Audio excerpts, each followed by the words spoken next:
Welcome to Fanboy Frenzy, the crossroad of entertainment and intelligence. He didn't say that. Are you kidding me? No, he didn't. Let me see that. He said the nation of Haiti and Africa, they're shitholes. You gotta be kidding me. Play the footage. I will be your greatest champion. Joining me, Van Jones, Bakari Sellers, Jason Miller, Anna Navarro, and Mark Lauder. And I mean, in your opinion, is there any other way to interpret this comment other than being just racist? Oh my God, there's no way. Well, look, I'm a typical liberal. I don't have time for this. Look, I'm trying to plan a vacation here, okay? Look, I'm gonna show that racist piece of shit president, Donald Trump, that Haiti and Africa are not shitholes. As a matter of fact, I'm gonna do the unliberal thing, and I'm actually gonna take a vacation there. Yes, I just got a letter in the mail, as a matter of fact, from the New York Times shares, and they have an awesome deal in Haiti for a timeshare. It only cost me like 50 bucks in a paperclip. I'm gonna go there. I'm gonna go there. Look, you guys are gonna go there with me in 5, 4, 3, 2, and 1. Go. What a shithole is this place? He was right! Welcome everyone to another Fanboy Frenzy. I am your host, Ryan Jarvis, and I want to talk about Donald Trump's explosive comments that came out a few days ago, or should I say alleged comments, but we're just going to roll with it as if he did actually say what's going on in the media. Donald Trump allegedly said that we should bring in more immigrants from Norway, places like that, and not Haiti and Africa. Why? Because they are, quote, shitholes, end quote. Well, for all the liberals out there, I just want to bring something to your attention. All the leftists that are out there calling him a racist, yet again, as if that's the only thing you can bring to charge against Donald Trump. His comments are not racist. I hate to tell you, but some cultures are better than others, and Haiti is a shithole. You know what? There's a website called factretriever.com that I went at, and I did some diligence there and noticed they had a great article of 80 different things that you probably didn't know about Haiti. And what I'm going to do is I'm going to read off just a handful of them to you so that you too can understand why Mr. Trump called Haiti and Africa shitholes. Number 1, did you know that since the 2010 earthquake, they still haven't recovered? And obviously there's reasons for that, and much of it has to do with the lack of economic growth and a lack of aid. Why? Because we're going to go through some statistics and actually let you see why it's such a shithole and why they haven't been able to recover quite to that degree. Number 1, they have the highest percentage of orphans of any other country in the Western Hemisphere, and it's primarily due to AIDS and violence. They have 70% of the population that doesn't have a job. Only 53% of the population can read and write. About 10% of all Haitian children enrolled in elementary school actually go on to a high school. Roughly 10 times more dense is their population per capita than in America.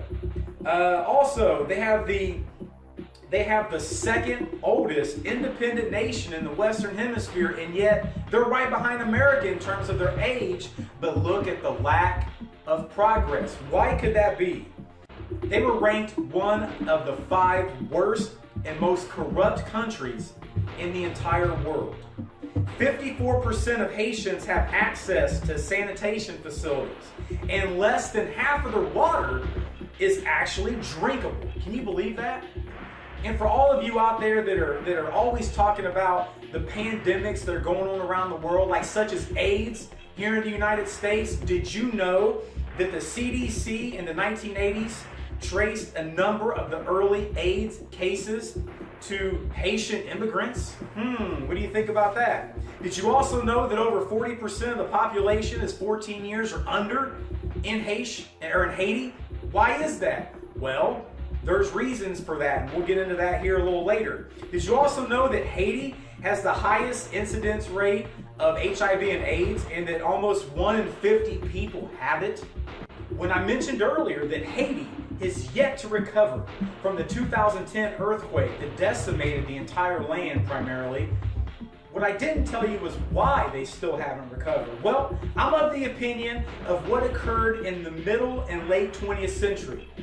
Have you ever heard of the brain drain? No, I'm not talking about some shitty sci-fi movie. I'm talking about when many of the businessmen and entrepreneurs, the successful, intelligent, educated classes of Haitian residents, when they began to flee brutal dictators, they left the country high and dry and left unskilled workers and laborers to all of a sudden run that business, to be that doctor. I mean, it was completely a catastrophe. When you lose that type of talent, it's detrimental to anyone. If you have a business and your top salesman or top managerial staff leaves, you're going to take a hit. Well, guess what? Haiti took a hit then, and they're still taking a hit. Why? Because it's a shithole, and most of the people that were there, if they could gladly set foot in the United States or anywhere other than Haiti, they would do it in a heartbeat.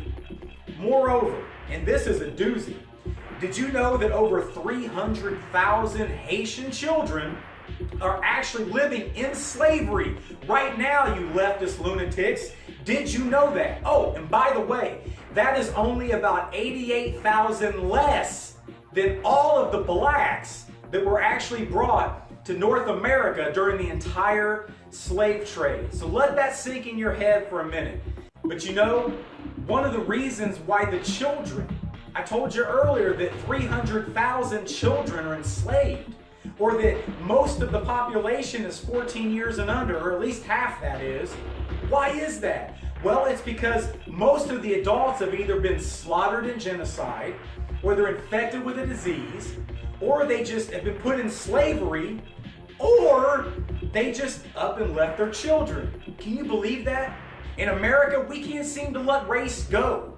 Race is our primary focus on everything, and we judge everything based around it. And thanks to Mr. Barry Obama, things have gotten nothing but worse when it comes to race relations in the United States. But you know what? Donald Trump did not only mention Haiti, allegedly, but he also mentioned Africa.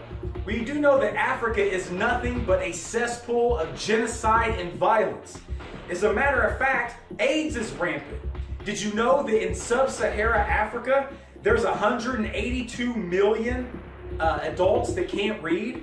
Basically 1/3 of their population. Not to mention, over 48 million of the youth are illiterate. So when you factor in that of the 11 nations in the world with the lowest illiteracy rates, Africa has 10 of them. Now, why am I mentioning this? There's not a racial component to this argument. What it is a cultural component to this argument. You see, the problem is most leftists in the United States, they always bring up the idea of we're a nation of immigrants, where there's two things they fail to realize. Number one, the Statue of Liberty, bring me your poor, you're tired, your huddled masses, yearning to be free. Well, yeah, that was given to us by the French to celebrate our centennial. However, that was before the welfare state, you nimrods. And apparently you have no idea that unlimited immigration only started under Bill Clinton. Up until that point, what we would do essentially is we would open the gates up for a short time, and then we would close the gates. We'd open the gates again, we would close the gates. If you go back in American history, you know, we would bring people in that were bricklayers, or people that would work on the railroad, or something to that effect. In other words, you had a skill. The numbers that we went over, what Donald Trump is trying to say, and maybe he says it in an aggressive way, is that we need to be more strict and more selective about who we allow in the United States. And how could you not agree, Mr. and Mrs. Leftists?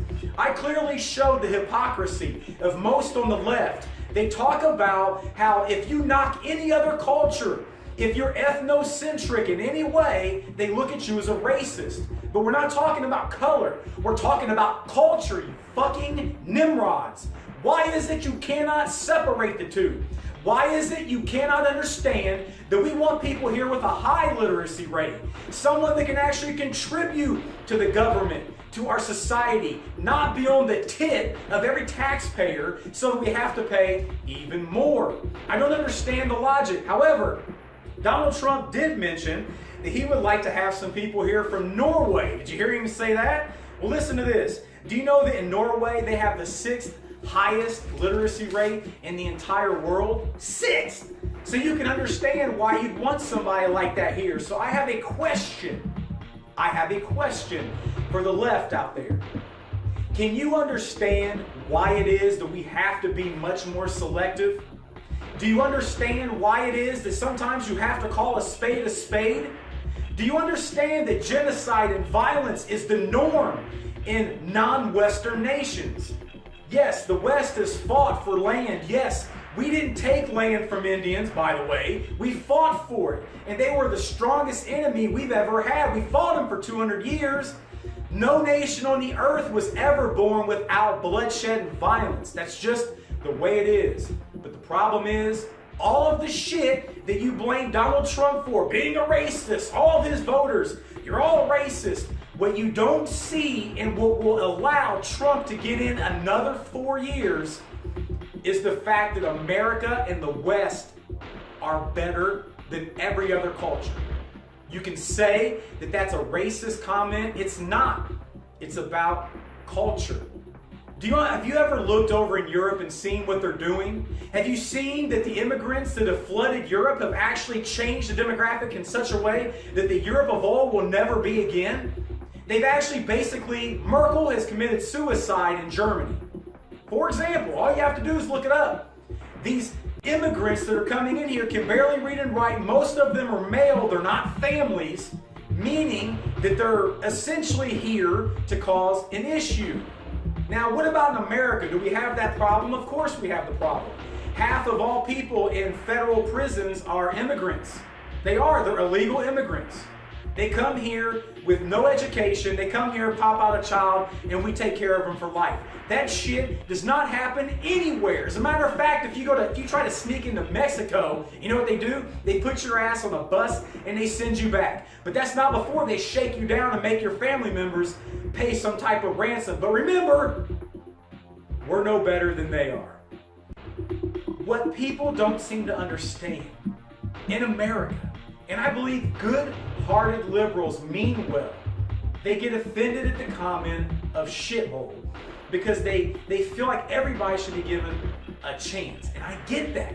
But what you gotta understand is, again, when I say that those nations are shitholes primarily, or if Donald Trump did say it, it doesn't mean the people. A good family friend of mine came from Nigeria. He fled persecution. He couldn't speak English. He came here. He went to college. He became a pharmacy technician. Then he started a business. He was an entrepreneur selling supplements and shit. He was a hard-working man, the type of individual that we want here in the United States. We have other business people and congressmen and women who are from Haiti and Africa. So we're not talking about the people or their ability to rise above. What we are saying is that where they are fleeing is indeed a shithole and is a place in which nobody in their right mind would live there. But unfortunately, America's gates can only open so much, and we're at a point in history where we have enough unskilled labor. Now we need those people from Norway and other nations who know how to read and write, who come here as an entrepreneur. And how is it, leftists? You can't agree with that simple logic. I hate to tell you, Donald Trump's comment, as much as you don't like it, it couldn't be more true. And you know what? Just as Paul Joseph Watson has said many times, some cultures are just better than others. Until next time, please make sure, Fanboy Frenzy Army, that if you're conservative or libertarian, you have to make sure you comment and subscribe. This year, 2018, we're going to grow like you've never seen before. We're already making headway, and this is going to be the year we grow to the biggest we've ever been, but we need your help to do it. Please like, subscribe, and share this video. Please make sure you comment below and let us know what you think, but just keep in mind, you can quote me on this, those nations are in fact shitholes. Until next time, this is Ryan Jarvis from Fanboy Frenzy, and we'll see you soon.